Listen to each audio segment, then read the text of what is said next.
ஒரு அழகான கிராமத்துல மூர்த்திங்கிறவரு கடல்ல மீன் பிடிக்கிற தொழில் பார்த்துக்கிட்டு இருந்தாரு. எப்பவுமே மீன்களை பிடிச்சு பாதி மீனை விலக்கி வித்துட்டு மிச்ச மீன்களை கருவாடு குழம்பு வச்சு அதை ஒரு கடையா நடத்தி வந்தாரு. அவங்க மனைவி கருவாடு குழம்பு வச்சா 8 ஊருக்கும் மணக்கும், அந்த அளவுக்கு ருசியா வைப்பாங்க. அதனால அவங்க கடையிலயும் நிறைய கூட்டம் வரும். அவரும் நிறைய மீன்களை பிடிச்சு நிறைய லாபம் பார்க்குறவரு. ஒரு வழியா கரைக்கு வந்துட்டாரு. அங்க ஆவலோட அவரோட மனைவி காத்துக்கிட்டு இருந்தாங்க. என்னங்க, மீனெல்லாம் நிறைய இன்னைக்கு பிடிச்சிருக்கீங்க போல, அந்த கூடைய பார்த்தாலே தெரியுது. இன்னைக்கு நிறைய லாபம் தாங்க நமக்கு. ஆமாம்மா, இன்னைக்கு நான் நிறைய மீன் பிடிச்சிட்டு வந்திருக்கேன். பாதி மீனை விலக்கி விற்றுருவோம், மிச்ச மீன்லாம் கருவாட்டுக்கு போட்டுருவோம். என்ன, நேத்தே கருவாட்டுக்கு போட்டிருக்கேல, இன்னைக்கு குழம்பு ரெடி பண்ணு. இந்த மீனெல்லாம் எடுத்து கருவாட்டுக்கு போட்டு காய வச்சுட்டு அதுக்கப்புறம் குழம்பு ரெடி பண்ணி. என்ன, எனக்கும் பசிக்குது, நான் வீட்டில் போய் சாப்பிட்டுட்டு தூங்குறேம்மா. அட அட அட, எவ்வளவு மீன்! கடவுளே, கண்ணை திறந்துட்ட. இன்னைக்கு எங்களுக்கு இவ்வளவு மீன் கிடைச்சிருக்குது. ரொம்ப நன்றி கடவுளே. அவனோட மனைவியும் அந்த மீனெல்லாம் எடுத்து கருவாட்டுக்கு போடலான்னு நல்லா தார்பாயெல்லாம் விரிச்சு காய போட போனாங்க. நல்லா வெயில் இருக்கு, இங்க இருந்துச்சுன்னா சூப்பரா காஞ்சிக்கும். சரி சரி, நம்ம போய் கடையை பார்ப்போம். குழம்பு ரெடி பண்ணி எல்லாத்துக்கும் கருவாட்டு குழம்பு வச்சு கொடுப்போம். அவளும் வீட்டுக்கு போய் கடைக்கு தேவையான பொருள்லாம் எடுத்துட்டு வர போனான். கடல் பக்கத்திலே அவ ஒரு கடையை போட்டு அந்த கருவாட்டு குழம்ப மணக்க மணக்க வச்சுக்கிட்டு இருந்தா. அப்பா, ஒரு வழியா கருவாட்டு குழம்ப வச்சாச்சு. எதுக்கும் இது அடுப்புலே இருக்கட்டும், அப்பதான் நல்லா சூடா கொதிக்க இருக்கும். இந்த மணத்தை பார்த்துட்டு எல்லாரும் இப்ப சாப்பிட வருவாங்க பாரு. ஏமா, உன் கடை சாப்பாடு அங்க வரைக்கும் மணந்துச்சு, அதான் சாப்பிட்டு பார்க்கலான்னு வந்தேன். எவ்வளவு? இந்த கருவாட்டு குழம்பு சாப்பாடு 50 ரூபாய் தான் பாட்டி. நல்லா வாங்கி சாப்பிடுங்க, சுவை அவ்வளவு அருமையா இருக்கும் தெரியுமா? என்னது, 50 ரூபாவா? 50 ரூபாய்க்கு கருவாடை வாங்கிட்டு போனா நான் 2 நாளைக்கு சமைச்சு சாப்பிட்டு போடுவேனே. அப்படி என்ன அந்த கருவாட்டு குழம்புல இருக்குது? எனக்கு 25 ரூபாய்க்கு கொடு. அதெல்லாம் முடியாது பாட்டி, எனக்கு லாபம் வேணாமா?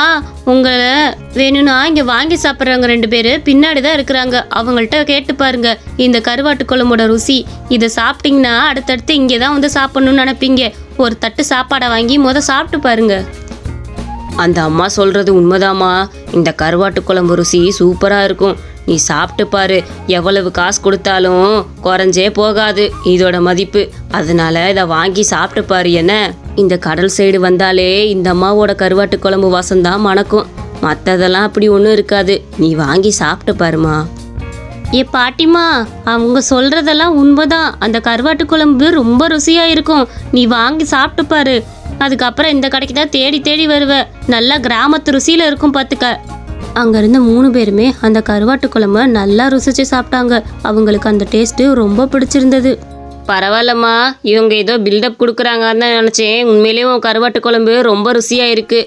இங்கே ஆயா முன்னாடிலாம் வச்சு தரும் அதே ருசி அப்படியே இருக்குது. கருவாட்டு குழம்புனா இப்படி தான் இருக்கணும், அவ்வளவு சுவையாக இருக்குது பார்த்துக்க.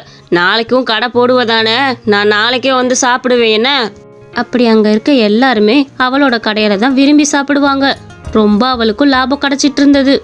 பாட்டி, எப்பவுமே நான் இங்கே தான் கடை போட்டிருப்பேன், நீங்கள் தாராளமாக வந்து சாப்பிடுங்க. என்ன, அப்படி கடையெல்லாம் முடிச்சதுக்கு அப்புறம் மிச்சம் இருக்க குழம்பெல்லாம் ஒரு மண்பானையில் ஊற்றிக்கிட்டு சைக்கிளில் வச்சுட்டு கிராமமாக விற்க போவா. அப்பா, ஒரு வழியாக கடை முடிஞ்சிருச்சு. மிச்சம் இருக்க குழம்பெல்லாம் பானையில் ஊற்றிட்டு போய் சைக்கிளை எடுத்து வச்சு விற்க வேண்டியது தான். கிராமத்தில் இருக்கவங்களும் வாங்கணும்னு ஆவலாக இருப்பாங்க. சீக்கிரம் போவோம், மதியான சாப்பாடு டைம் முடிஞ்சிருச்சுன்னா அப்புறம் வாங்க மாட்டாங்க.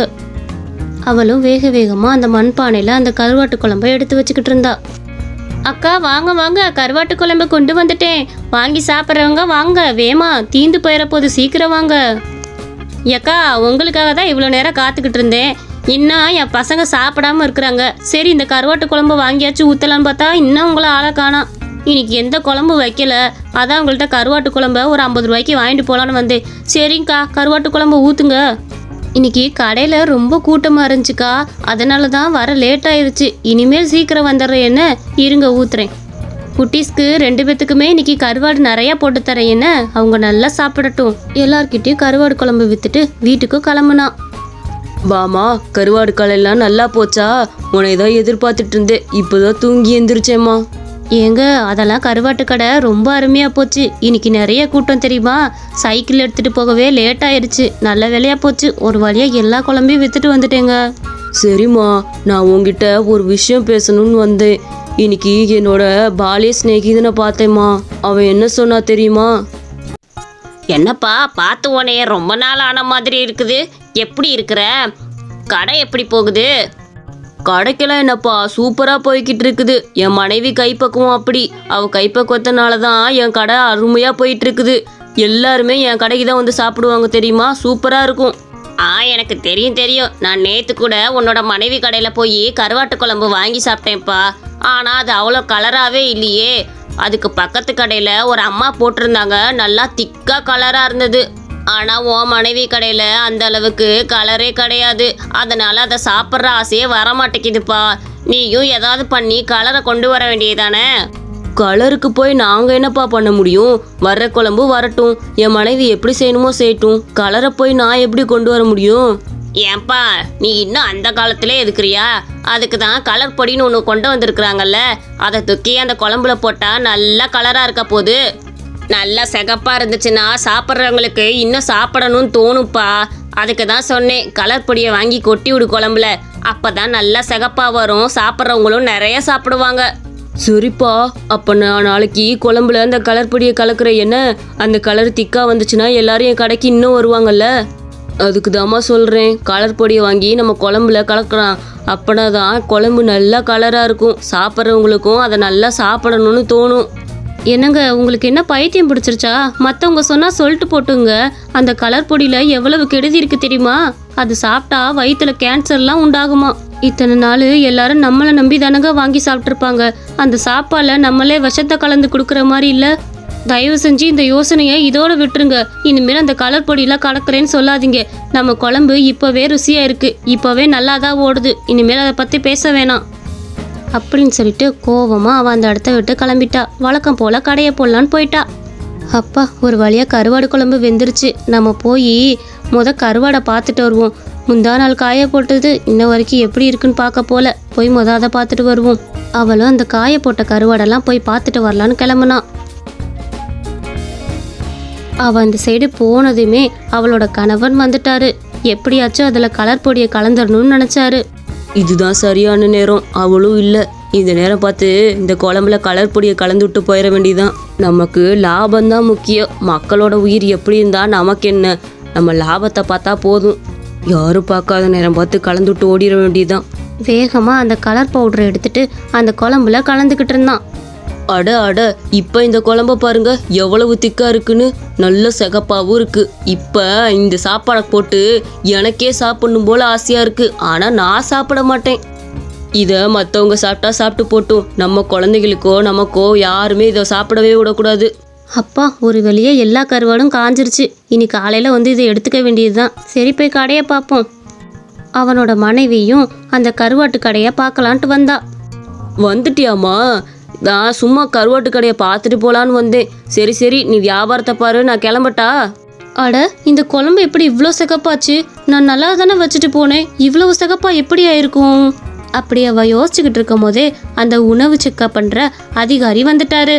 ஏமா, உங்கள் கடையில் கலர் பொடியெலாம் நிறைய கலக்குறீங்களாமே. எனக்கு இன்னைக்கு தகவல் வந்தது. அதனால தான் இங்கே சோதனை விட்டுட்டு போகலான்னு வந்தேன். ஐயா, அப்படிலாம் எங்கள் குழம்புல நாங்கள் கலக்க மாட்டோம். எங்கள் குழம்பு நல்லா சுத்தமான குழம்பு. நீங்கள் எங்கள் குழம்புலாம் சோதிக்க வேண்டிய அவசியமே இல்லை. நாங்கள் எப்பவும் போல நல்லா தான் வச்சுருப்போம். வேணா அந்த ஊர்க்காரங்கள்ட்ட கேட்டு பாருங்க. நீங்கள் தான் தப்பு பண்ணலைல, அப்புறம் எதுக்கு பயப்படுறீங்க? நான் ஒரு டெஸ்ட் பண்ணிவிட்டு நான் பேசாட்டு போயிட போகிறேன். உங்கள் உணவில் தப்பு இல்லைன்னா நீங்கள் அமைதியாக இருங்க. எல்லாத்தையும் நான் பார்த்துக்கிறேன். உங்கள் உணவு நல்ல உணவா இல்லை கலர் பொடி கலந்த உணவான்னு. அந்த அதிகாரியும் அந்த சாப்பாடை சோதனை விட்டுட்டு இருந்தாரு. ஐயோயோ, போச்சு. இப்போ தான் கலர் பொடியை கலந்து வச்சோம். நல்லா மாட்ட போகிறோம். இந்த சாப்பாடு உண்மையிலே நல்ல சாப்பாடு தாம்மா. யாரோ தப்பாக தகவல் கொடுத்துருக்குறாங்க. ஒன்றும் பிரச்சனை இல்லை. நீங்கள் வழக்கம் போல் கடையை நடத்துங்க.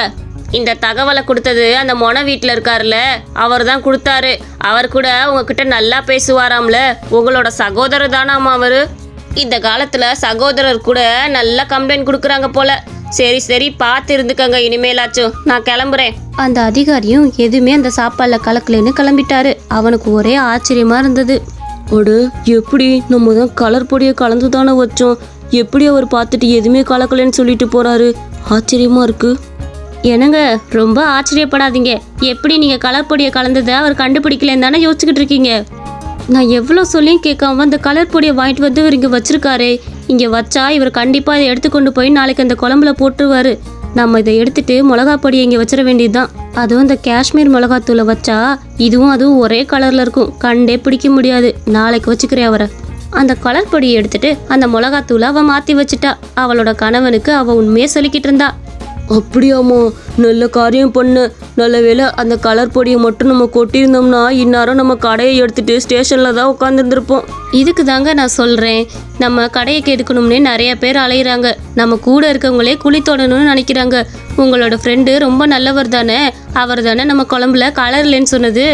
ஆனால் அவரே போய் அந்த அதிகாரிகிட்ட கம்ப்ளைண்ட் பண்ணிட்டு போயிருக்காரு. இந்த உலகம் எப்படிப்பட்ட உலகம்னு இப்போவாச்சும் புரிஞ்சுக்கோங்க. நான் மட்டும் அந்த கலர் பொடியை பார்க்கல அப்படின்னா இந்நேரம் நம்ம எங்கே போயிருப்போன்னு யோசிச்சுக்கோங்க. இனிமேலாச்சும் அப்படி பண்ணாமல் இருங்க.